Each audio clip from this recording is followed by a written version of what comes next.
मेरे साथ ही गलत क्यों होता है? मैं सबका अच्छा करता हूं, फिर भी मेरे साथ ही बुरा होता है। मेरे दोस्त, अगर आपके मन में भी कभी ये सवाल आता है कि मेरे साथ ही बुरा क्यों होता है जबकि मैं सबका अच्छा करता हूं, तो यहाँ पर सबसे पहले जो समझने वाली बात है ना, वो ये है कि बुरा सबके साथ होता है। बुरा वक्त ही हमें असली सबक देता है। कभी कभी ऐसा होता है कि हमने किसी के साथ बहुत अच्छा किया और हमारे साथ बुरा हो गया, पर इसका मतलब ये नहीं है कि हम अच्छाई का साथ छोड़ दें।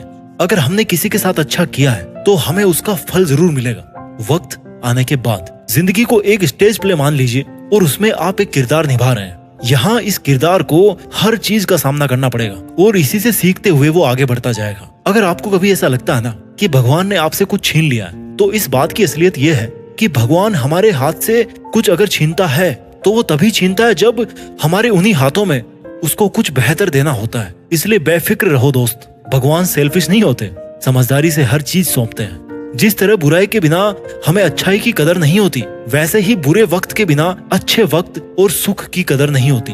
एक चीज तो माननी पड़ेगी यार, everything happens for a reason.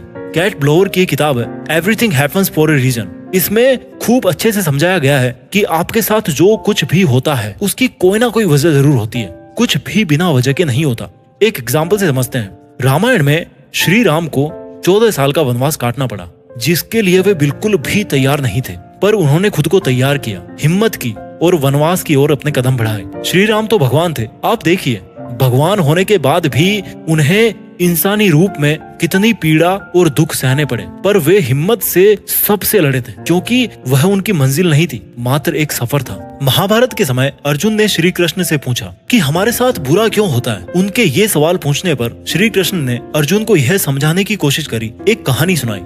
एक नगर में 2 युवक रहते थे। उनमें से एक आदमी ईमानदार व्यापारी था, जिसने कभी किसी के साथ बुरा नहीं किया और ना कभी गलत काम किया था। हमेशा सच्चाई के मार्ग पर वो चलता था, हमेशा निस्वार्थ भाव से दूसरों की वो मदद करता था। वहीं पर दूसरी ओर एक आदमी दुष्ट प्रवृत्ति का था, जो चोरी चाकरी करता था, लूट से अपना जीवन बिता रहा था। वो हमेशा से ही अधर्म के रास्ते पर चलता आया था। एक बार वो चोर मौका देख करके मंदिर में चोरी करने आया और धन की पोटली चुरा कर पुजारियों की नजरों से बच करके भाग गया। थोड़े समय के बाद वहीं पर वो व्यापारी पूजा करने आया। लोगों ने समझा कि उसी व्यापारी ने धन चुराया है। सबने व्यापारी को खूब खरी खोटी सुनाई, उसका खूब अपमान हुआ। वहाँ से जब वो व्यापारी भाग रहा था तो बीच रास्ते में उसके साथ में एक दुर्घटना हो गई और छोटी सी उसको खरोंच भी आई। लेकिन एट द सेम टाइम क्या हुआ था, चोर को पैसों की भरी पोटली मिली, वो तो खुशी से पागल हो गया था। अब ये जो व्यापारी था, इसने क्या किया, घर जाकर के भगवान की जो सारी मूर्तियां थी इसके घर में, वो सब हटा दी और भगवान से नाराज होकर के अपनी लाइफ स्पेंड करने लगा। समय बीतता रहा। कुछ समय के बाद में उन दोनों की मृत्यु हो गई। जब वो दोनों यमराज के पास में पहुंचे तो व्यापारी नाराज स्वर में यमराज से बोला, मैं तो सदैव ही अच्छे काम करता था, जिसके बदले मुझे अपमान और दर्द मिला, और इस अधर्म करने वाले दुष्ट को धन से भरी पोटली मिली। आखिर क्यों? मेरे में क्या कमी थी? मैंने किसका क्या बिगाड़ा था? मैंने तो अपनी जिंदगी में सबका अच्छा ही किया था। व्यापारी के इस सवाल पर यमराज बोले कि जिस दिन तुम्हारे साथ में वो घटना घटी थी ना, जब तुम दौड़ रहे थे वहां से और तुम्हें थोड़ी सी चोट भी लगी थी, वो कायदे से वो तुम्हारा आखिरी दिन होना था, क्योंकि तुम्हारी जिंदगी में उतने ही दिन लिखे थे। लेकिन तुम्हारे जो अच्छे कर्म थे ना पास्ट के, उनकी वजह से तुम्हारी जो उस दिन की लिखी हुई जो मौत थी, वो केवल एक छोटी सी चोट में बदल के रह गई। और वहीं पर जो ये दुष्ट था ना, इसको अपने जीवन में राजयोग मिलने की संभावना थी, लेकिन इसके बुरे कर्मों के चलते वो जो इतना बड़ा राजयोग था, जो ये राजा बनने वाला था, वो केवल एक छोटी सी धन की पोटली में बदल के रह गया।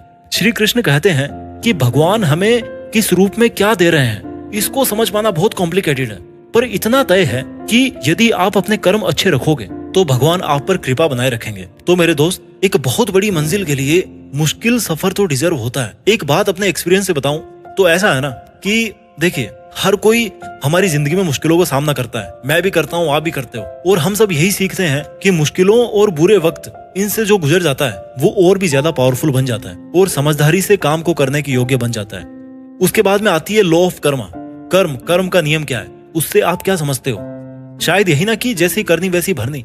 कुछ ये भी समझते हैं कि पिछले जन्मों के जो कर्म हमारे साथ में आए हैं, उनका नतीजा हम इस जन्म में भुगतते हैं। देखिए, हो सकता है ये चीजें बहुत जगह लिखी हुई है, सच भी होंगी। मेरा जो पर्सनल ओपिनियन है, मैं किसी पर थोप नहीं रहा, मेरा जो पर्सनल ओपिनियन है वो ये है कि हमारे लिए सबसे इम्पोर्टेंट, अगर हमने जन्म लिया है तो हमारे लिए सबसे इम्पोर्टेंट है ये वाली लाइफ जो अभी हम जी रहे हैं। अच्छा हो या बुरा हो, वो हमें इसी जन्म में देखना पड़ेगा। सिंपल भाषा में अगर मैं बताऊं तो किसी ना किसी रूप में आपके इनपुट्स जो होंगे, आप जो काम कर रहे हो उसी का आपको आउटपुट मिलेगा, उसी तरह के आपको आउटपुट मिलेंगे और वैसा ही रिजल्ट आपको देखने को मिलेगा। तो ये सोच करके निराश ना होना कि आपके साथ हमेशा बुरा ही क्यों होता है। मेरा जो कंसेप्ट है वो ये है, अगर आज आपके साथ में बुरा हो गया तो कल आपके साथ में अच्छा जरूर होगा। अगर कल आपके साथ में अच्छा हुआ था तो हो सकता है आज आपके साथ में बुरा हो जाए या आगे भी आपके साथ में बुरा हो जाए। ये एक साइकिल है जो चलती रहती है, अच्छा भी होगा और बुरा भी होगा। जिस वक्त आपको ये लगे ना कि आपके साथ कितना बुरा हो रहा है तो ये सोचना शुरू कर दीजिए कि अब तक आपके साथ में ये क्यों हुआ, ये अच्छा क्यों हुआ और ये बुरा क्यों हुआ। जो सब आपके पास में है, जो सब आपके पास में नहीं है, जो आपने फेस नहीं किया, जो और मुश्किल समय हो सकता था, उसके लिए भगवान का शुक्रिया कीजिए। हर सवाल का जवाब होता है, बस बैठो और थोड़ा सोचो, खुद को एनालाइज करो। सेल्फ डिस्कवरी सबसे जरूरी है लाइफ में। सवाल करोगे तो जवाब भी मिलेगा। सवाल करो खुद से कि ऐसा क्यों हुआ, अगर हुआ तो उसका सॉल्यूशन क्या है। अब ये सोचो कि हमारी लाइफ में जो सबसे बड़ा गोल है, जिसके लिए हम जीते हैं, उसके सामने ये परेशानी कितनी बड़ी है। ये सब मैं सही कर रहा हूँ। जब आपकी लाइफ में आपके लिए आपका गोल सबसे इंपॉर्टेंट होगा ना, तो ये जितनी भी प्रॉब्लम्स है ना वो बहुत छोटी लगने लग जाएगी। एक बात यार हमेशा याद रखना, कभी भी कोई भी तकलीफ हो, कोई भी मुश्किल हो, कोई भी परेशानी हो, खुद से बस केवल इतना बोलना कि यहीं तक सीमित नहीं रहना है। रात है तो दिन भी है, अंधेरा है तो उजाला भी आएगा। आई होप आपको वीडियो अच्छा लगा होगा। अपना ख्याल रखिए और आगे बढ़ते रहिए।